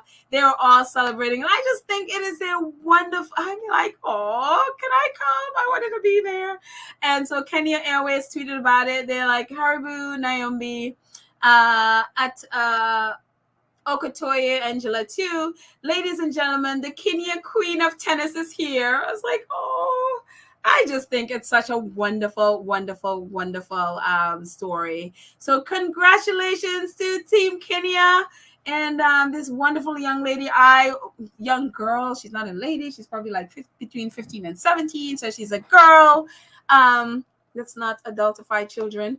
But yeah, I just think it's such a beautiful story, and I hope that I don't remember her name, her tennis partner. I hope she too had a wonderful celebration.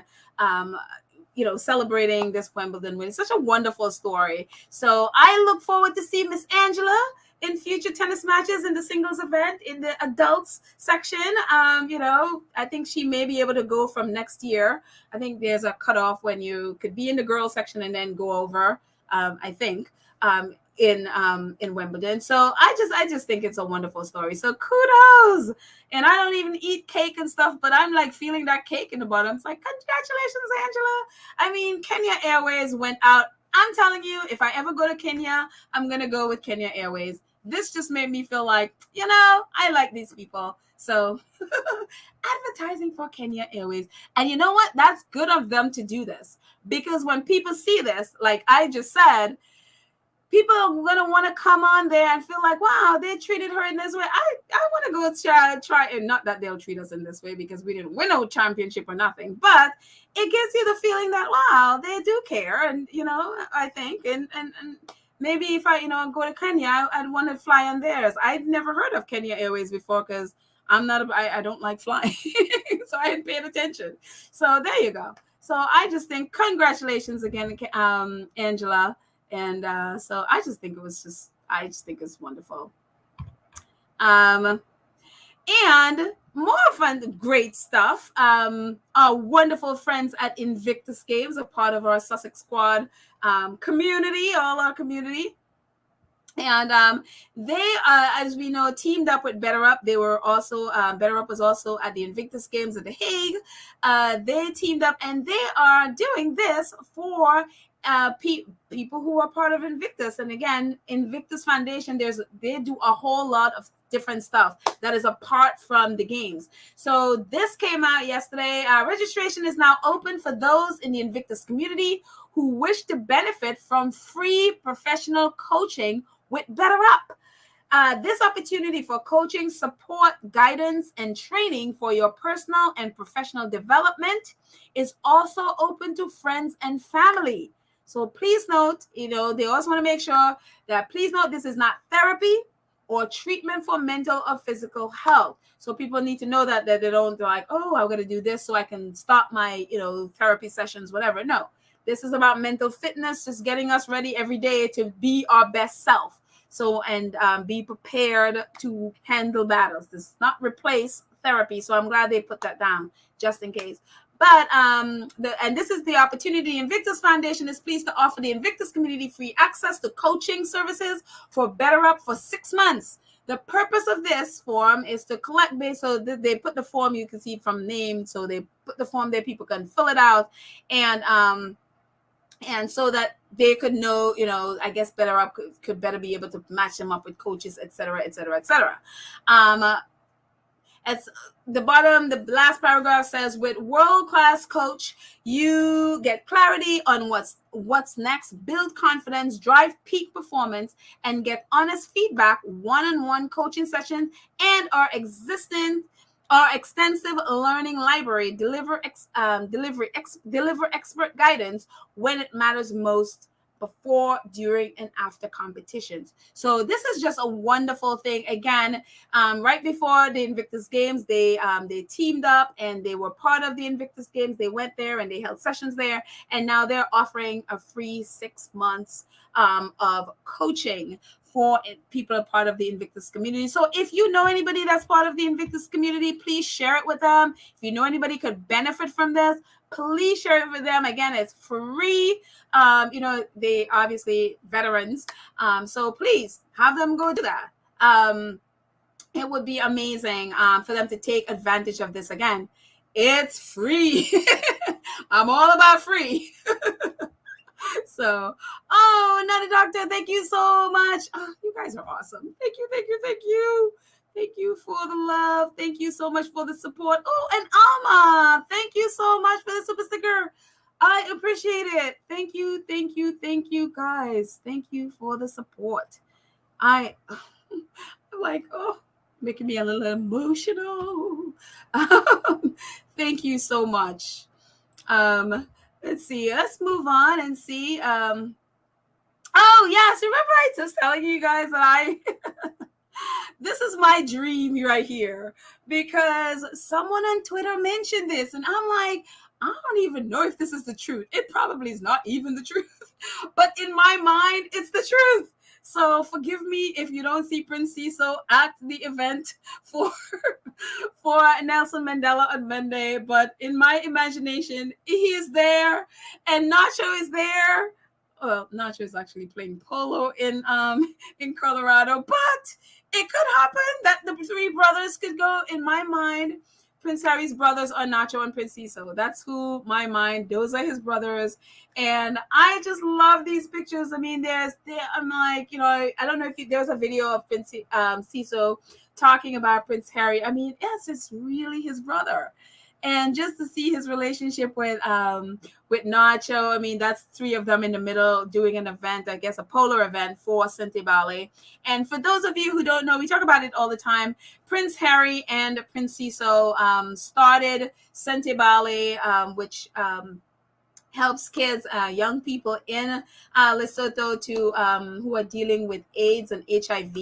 And so you see a lot of charity events that Prince Harry and a lot of polo events over the years, especially that Prince Harry and Nacho have done to benefit Intensify. They also did one, was the last summer in Colorado, where Nacho is right now, and that raised, what was it, $1.5 million or between $1.5 and $3 million. I think I'm maybe a little off there, for Intensify.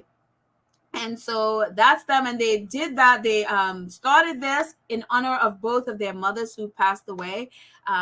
So it just, I love their relationship. So if he's not there, I'm sorry, but in my imagination, Prince Cecil is going to be there on Monday, and that's why I want to see with Harry. And Nacho is going to fly in from Colorado, and they're all going to be together. So that's my imaginings. I know it's a little bit crazy, but I don't know. I just want to see Harry with his brothers. As you can tell, I have no interest in the other one on Shutter Island. This is Harry's family. That's who that's who I care about. So that's it. That's what I want to share. Let me see what you guys are saying in the chat. Church Nelly, did I even say hi to Church Nelly? I don't know if I did. Church Nelly, how are you? Is Nacho a coach? Can you give me a list? Church Nelly, I think I need to send you some more nachos. I took my nachos off, so I think I need to send you some more nachos and some more ice water and some cool down drinks. But you can imagine him being a coach and getting a lesson from him. You know, that's what I talk about with my kids a lot, using your imagination. So we can use our imagination and imagine that Nacho is your coach.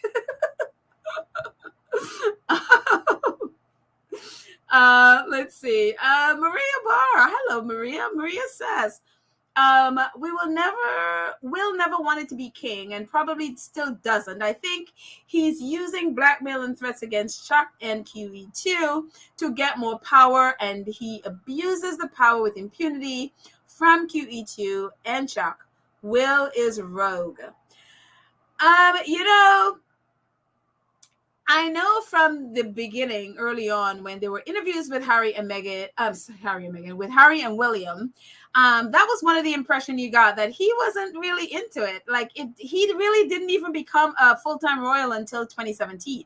He did everything he could to stay away from it. So it's definitely not a passion. You could tell. I mean, just look at it. He's not doing anything that would even remotely say like, yeah, this guy is going to be the next king. He is going to be good. He's passionate about nothing. There is nothing there. No matter what the tabloid press says, there's nothing there.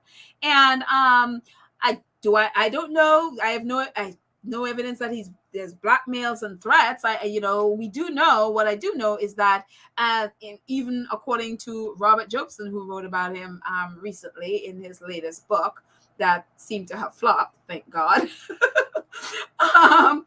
But they talk about William's bad attitude, his temper tantrums, his just lack of deference for his seniors. And it specifically mentions Charles, but his seniors are Charles and the Queen. So if they were mentioning seniors, then that's who they're mentioning.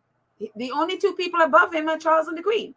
And so I'm sure she's had the brunt of that as well, whether directed at her or she may be in the presence of him going off into one of his incandescent rages. I don't have evidence of blackmails, and I obviously don't know, but his nasty behavior has definitely is definitely well documented. They say that when he goes off into his thing, he's very difficult to handle. Yeah, that he is a shouter. He is he's very belligerent.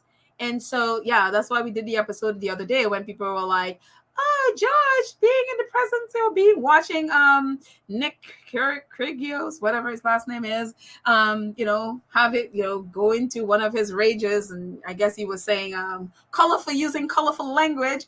People were like, oh no, you're saying it in front of George. George is going to learn new words. And it's like, no, you seem to don't know who George's father is. That's George's father. And worse, so Prince William, no. Yeeks. Again, there is nothing in Prince William that gives you any indication that this guy, he wants to be, well, I think I don't know that necessarily he wants to be king. I know he wants the power. That is definitely good. He wants the power, may not want the responsibility, definitely doesn't want the duty, as we saw we talked about in the last episode. When we looked at his calendar, him and Kate's calendar, they definitely are still very work shy. They don't want to work. They don't want to do any of this stuff, but they definitely want the power. So there you go.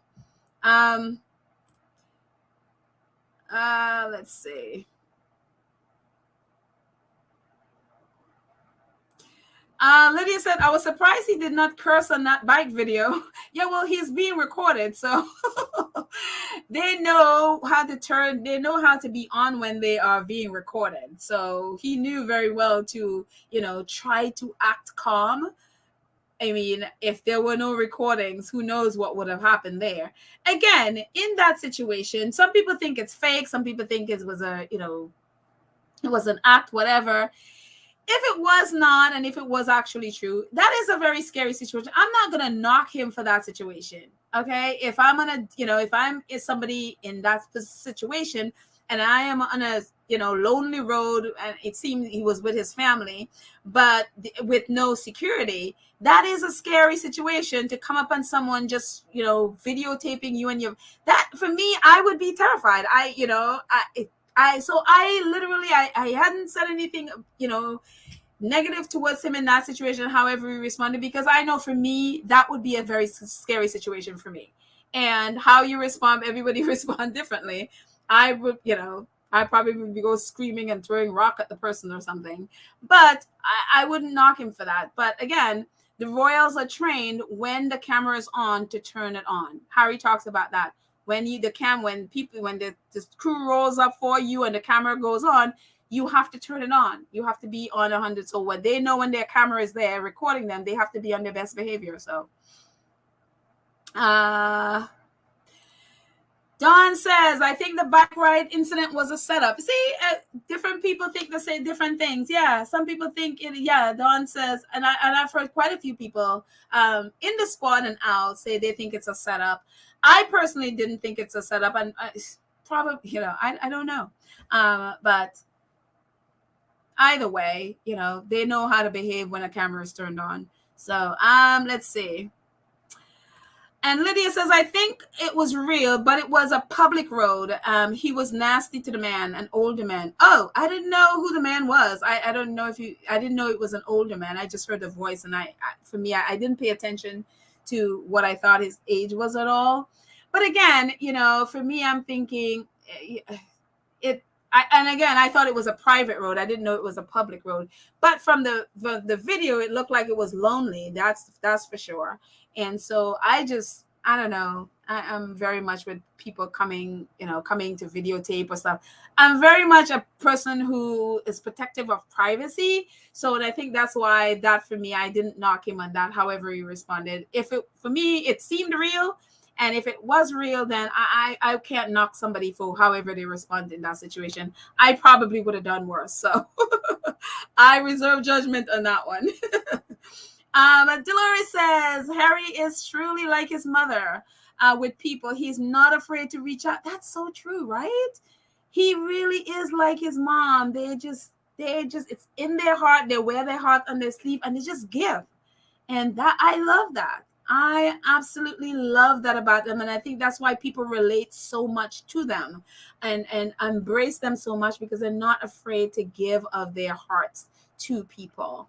Let's see. Sherry. Hi, Sherry. Sherry says, too bad. Oh, is that an egg? Oh my gosh, that is so creative. I love it. Too bad Egg doesn't have the same compassion for Harry and family he expects for himself and his family. Those people are so selfish. You're so right. They're so selfish. They only think about themselves. As long as they're fine, they don't really. And so many people are like that, not just them, but it's just, I think it's just become more evident now. It's just like, as long as my family is okay, I don't care about yours. So unreal. Let's see. We're staying in the chat.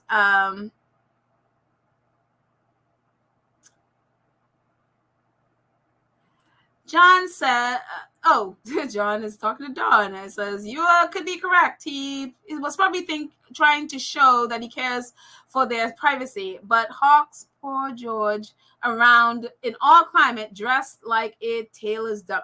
Oh, God. Yeah, that was a little distressing to see with the Wimbledon. I'm not, he's a little kid, so I'm not, I spent a lot of time on little Louis, so I'm not going to do that with this. But yeah, that was bad. I'm like, you don't do that to a kid. Leave the poor kid at home. Don't dress your kid in a dark suit and have him sit in a heat. I mean, even I saw a screenshot of one of those tabloid reporters, and they were saying the same things. Like, he's 8 years old. Give the kid a break. Just don't do that to your kid to get good press. I mean, and that's the thing with the royal family. It's like they just use children. They use them, and it's abusive. It is child abuse. And it's so distressing. And that's why I'm so happy Harry and Meghan and baby Archie and baby Lily are nowhere near that place. That is just, God, I hate it. I absolutely hate that. Deanna C, thank you so much for your super sticker. Thank you, thank you, thank you. I appreciate it. And Dan says, "Pedal, let me knock Billy for you." Oh, there's no time ever in Billy's life when security isn't present. Oh, there you go. Okay. He said they noticed folks lurking about the house the night before. Billy was mad, thundering ways discovered. Oh, okay. For me, I thought it was the guy who was recording that said he was surprised the security wasn't there. He actually said it took 30 minutes for security. So I was like, what does that mean? That means that Billy stayed with you for 30 minutes until his security arrived? That was kind of weird. And that I think that part of that is why that gives credence that is probably fake. Because it's like, would they stay there with you for 30 minutes before security arrived, that you know that's when security arrived? I mean, that was kind of weird. So anyways, I am, let me scroll up to see. I may have missed some. Let me see.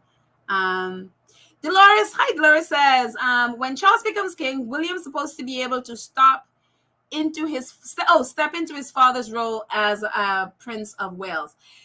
That'll be a really hard shoe to fill, because say what you want about Prince Charles. Prince Charles is corrupt as all heck, as we know. We talk about it all the time.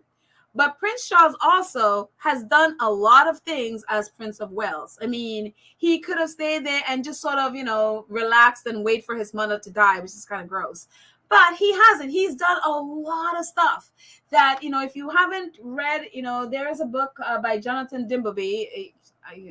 Get it on the cheap or free. But, I say get it from the library, free. Don't give Jonathan Dimbleby any money. But there are books like that, or I think there was one by Sally Bedell, I think, as well.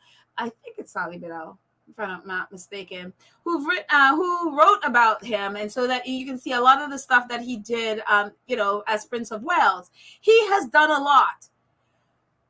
When Prince William, and he started doing it before. So when Prince William stepped into that role, Prince William really is not going to have anything to show for it. I mean, it's like you would think he would start doing things now, so that when he step into it, it'll be just an easy transition. But he's not doing anything. So, I mean, it'll be interesting to see. But that would be big shoes. So, I mean, again, Prince Charles is corrupt in every sense of the word. But he also, some of the stuff he does, he's used that, his corrupt money to do it. But he did stuff. It's so sick that it's kind of like you have to hold your nose and compliment Prince Charles. Because even in the good things he did, he was also corrupt. And it's like, oh, dude, I can't believe you're going to be the next king. Or, maybe the queen will just stay alive. I'm sure a lot of people in the UK are like, Queen Betty, can you just, do a vampire thing and just stay there? Make sure Charles doesn't get there. I don't know. I'm just joking. But anyways, a couple more and then I have to jet out. Let's see who I didn't see. I am scrolling up. Trish is like, incandescent with rage. Yes. Our incandescent one. Yes, absolutely. Oh, let's see. Jillian. Hi, Jillian Amsterdam. How are you? Jillian says, hi, Pedal and Squatties. I would love to send you a sticker, but I don't know how from Guyana. Oh, thank you, Jillian. I don't know either. But, I'm going to tell you, Jillian, the thought counts. That means so much to me. Y'all gonna make me emotional. Thank you so much for even thinking that. And oh gosh, thank you. Man. Oh, thank you. And I don't know how it works from, maybe I'll actually check into YouTube later and see how you can do that from Guyana. I appreciate your support. Even if you can't, I just appreciate your thought and you just thinking that way. And I mean, words cannot describe. I mean, thank you. But check into, if you can put a comment in the regular comment for me, and I will check into YouTube, which I'm always having to do because I don't know so many things in YouTube. I'm still learning. send me a comment, and I will check in with YouTube, and then I'll comment as whatever information I got from YouTube in terms of how you do it from Guyana. But thank you so much. Guys, that's it. Thank you so much for hanging out with me. I know Baron is coming up shortly. And yeah, I missed you guys so much. It's been like, it was 2 days, and I was like, oh, I haven't spoken to anybody in 2 days. Other than trying to get through my many comments, but it's been such a pleasure. Thank you guys so much for hanging out with me. Please keep your fingers crossed that Prince Cecil is there and that my wish will come true. That is purely selfish on my part, but I really, really want him to be there. So yeah, that is definitely my dream. And let's see, what does this say? Delphine knows. Oh, Dolores says Delphine knows how many feel about her husband. She even mentioned it. Yeah, she knows that everybody loves her husband, who is absolutely awesome, and that's why she's like, he is my clownfish. See, Church Nelly. She knows that many people are in love with him. But anyways, thank you guys so much for watching. Let me put on my banner back. Please subscribe to our channel if you haven't. Click the notification bell so that you know that when we drop a video. And you can also join our channel, become part of our 2 cents crew. I'd love to have you where you support our channel monthly. Thank you so much to all of you who have joined. I appreciate you all so much. We appreciate you. Thank you, guys. There are many ways you can support us if you'd like to. Again, there's really no obligation at all. You can if you want to. You can also, we have merchandise. The link will be in the show notes. It's in the show notes of every episode. So in a bit, the link will also be in this video. You can purchase our Facts and 2 Cents merchandise. You can purchase artwork, all in the same link. Again, no obligation, but if you'd like to, thank you so much.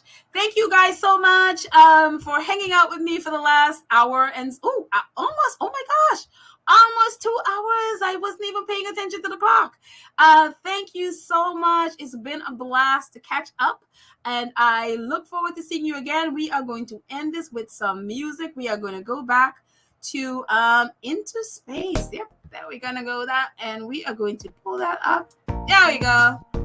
Thank you guys. Have a fantastic day with Baron. I'm not gonna be by the live today. I have a meeting to jet off to, but I will see you guys next time. I love you. Thank you, our awesome moderators, Lydia, Karen M, Church Nelly, Cookies and Cream. Wait a minute, did I say Cookies and Cream today?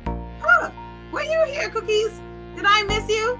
But anyways, if you're here, thank you so much. I love you all. Church Nelly, Ice Water. See you guys next time.